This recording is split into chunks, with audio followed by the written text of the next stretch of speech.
আসসালামু আলাইকুম। Xiaomi presents IPL টকে সকলকে আমন্ত্রণ।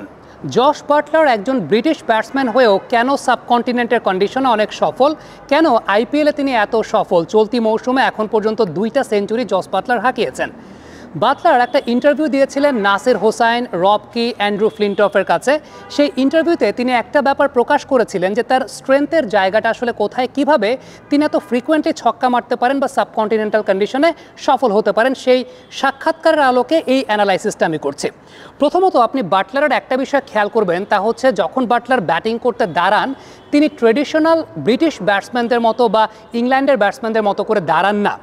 জশ বাটলার ব্যাটিং করতে দাঁড়ান অনেক লো ডাউন পজিশনে, যেটাকে আমরা বলি যে সেন্টার অফ দ্য গ্র্যাভিটির অনেক কাছাকাছি জায়গায় তিনি দাঁড়াতে পছন্দ করেন। সবচেয়ে উল্লেখযোগ্য ব্যাপারটা হচ্ছে তার হাতের অবস্থানটা অনেক নিচের দিকে থাকে।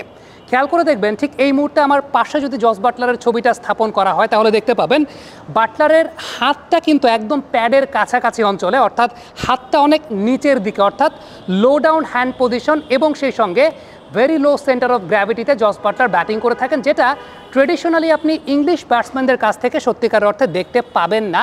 এটা তার ব্যাটিংয়ের একটা ইউনিক বৈশিষ্ট্য, এবং সাবকন্টিনেন্টের পিচগুলোতে যখন একজন ব্যাটারের এই বৈশিষ্ট্যটা থাকবে তখন তিনি খুব দ্রুত লেন্থটাকে পিক করতে পারবেন, খুব দ্রুত খুব নিচু হয়ে যাওয়া বলগুলোকেও তিনি খুব ভালো মতো নেগোশিয়েট করতে পারবেন। এটা বাটলারের ব্যাটিংয়ের একটা অন্যতম বড় বৈশিষ্ট্যের জায়গা, যে তিনি কিভাবে দাঁড়াচ্ছেন, খুব লো ডাউন পজিশন এবং হাতের অবস্থানটাও খুব লো পজিশন। আরেকটা বিষয় জশ বাটলার বলেছেন, তা হচ্ছে তার ব্যাটের হোল্ডিং পজিশনটা কিন্তু স্ট্রেইট না। তিনি স্ট্রেইট ব্যাটে হোল্ডিং পজিশন রাখেন না, তিনি রাখেন 45 ডিগ্রি অ্যাঙ্গেলে, যেটা তাকে square of the wicket shot খেলার জন্য অনেক বেশি মাত্রায় সহযোগিতা করে। অর্থাৎ স্কোয়ার অফ দ্য উইকেট যখন তিনি শট খেলতে চান তার জন্য এই 45 ডিগ্রি অ্যাঙ্গেলে ব্যাট রাখাটা অনেক বেশি মাত্রায় সহযোগিতা করে। আরেকটা খুব উল্লেখযোগ্য একটা ব্যাপার যেটা বাটলারের সেই সাক্ষাৎকার থেকে উঠে এসেছে, যেটা আমার কাছে সবচেয়ে ইউনিক মনে হয়েছে, তা হচ্ছে নর্মালি আমরা ডানহাতি ব্যাটসম্যানরা যখন ব্যাটিং করতে দাঁড়াই আমাদের ফোকাস কিন্তু আমরা করি সত্যিকার অর্থে আমাদের বাঁ চোখটা দিয়ে। খেয়াল করে দেখেন, ডানহাতি ব্যাটার বাঁ চোখ দিয়ে ফোকাস করে, কিন্তু জশ বাটলার তিনি ব্যাটিংয়ের সময় ফোকাস করেন ডান চোখ দিয়ে। একদম ডান চোখটাকে তিনি ইন্ডিকেট করে দেখিয়েছেন, এবং এটা খুব রেয়ার একটা ব্যাপার যে কোনো একজন ডানহাতি ব্যাটার যখন ডান চোখ দিয়ে ফোকাস করার চেষ্টা করেন তার মানে তার হেড পজিশনটা কি পরিমাণ স্টিল রাখতে হয়। এবং বাটলার যেটা বলেছেন যে এই জায়গা থেকে তার দৃষ্টির সীমাটা তিনি রাখেন কোথায়, যদি বোলার ওভার দ্য উইকেট আসেন তার দিকে তখন তিনি লেগ স্ট্যাম্পের দিকে, অর্থাৎ তার এই পোর্শন থেকে লেগ স্ট্যাম্পের দিকে তিনি চোখটা রাখেন। বোলার যদি রাউন্ড দ্য উইকেট আসে তখন তিনি এই জায়গা থেকে অফ স্ট্যাম্পের দিকে চোখটা রাখেন, অর্থাৎ নন স্ট্রাইক এন্ডের লেগ স্ট্যাম্প বা অফ স্ট্যাম্পের দিকে চোখ রাখেন। সো এই সেকেন্ড পয়েন্টটা খুবই ইউনিক, যেটা জশ বাটলার বলেছেন যে তিনি ডান চোখ দিয়ে ফোকাস করার চেষ্টা করেন, যেটা সত্যিকারের অর্থে খুব রেয়ার সিনারিও ব্যাটারদের কাছ থেকে দেখা যায়। থার্ড এবং সবচেয়ে ইম্পর্টেন্ট যে পয়েন্টটা আমার কাছে মনে হয় যেটা জশ বাটলার বলেছেন তিনি মেনটেন করার চেষ্টা করেন, সেটা হচ্ছে ব্যাকফুটের উপর একটা সলিড বেস। ব্যাকফুটের উপর সলিড বেসটা আপনি বুঝবেন কিভাবে, আমি একটু আপনাকে সেটা দেখাই। সেটা হচ্ছে আপনি খেয়াল করে দেখবেন বাটলার যখন ব্যাটিং করেন বা শট নেগোশিয়েট করেন তিনি একটা ব্যাক অ্যান্ড অ্যাক্রস মুভমেন্টে যান। একটা ব্যাক অ্যান্ড অ্যাক্রস মুভমেন্টে গিয়ে সামনের পাটাকে কিন্তু পেছনের পায়ের সঙ্গে অ্যাক্রস শেপে নিয়ে যান না, যেটা আমাদের বাংলাদেশের ব্যাটসম্যানদের খুব বড় একটা বদ অভ্যাসের জায়গা। আমরা কি করি, ব্যাক অ্যান্ড অ্যাক্রস মুভমেন্টে গিয়ে আমরা অ্যাক্রস শেপে চলে যাই। এটা নিয়ে আমি একটা এন্টায়ার ভিডিও করব, কেন বাংলাদেশ থেকে বিগ হিটার তৈরি হয় না। বাটলার সামনের পাটাকে অ্যাক্রস গেলেও খুব বেশি না, অল্প অ্যাক্রস কিংবা খুব ছোট একটা স্টেপ, দেন যখন তিনি ফ্রন্ট লেগটাকে ক্লিয়ার করে শট খেলেন একটা বিষয় খেয়াল করে দেখবেন তার পেছনের পাটা খুব কম, 100টা অকেশনের মধ্যে একটা অকেশনে পেছনের পাটা নড়ে। এই জায়গাটা খেয়াল করে দেখেন, আমি মাল্টিপল টাইমস আপনাদেরকে যদি একটু ছবি দেখাই, খেয়াল করে দেখেন যে বাটলার যখন শট খেলছেন ফ্রন্ট লেগটাকে ক্লিয়ার করছেন পেছনের পাটা কখনোই সরে না, খুব নামমাত্র সরে। এই জায়গায় আপনি আরেকজনের সঙ্গে কম্পেয়ার করতে পারেন, তা হচ্ছে মহেন্দ্র সিং ধোনি।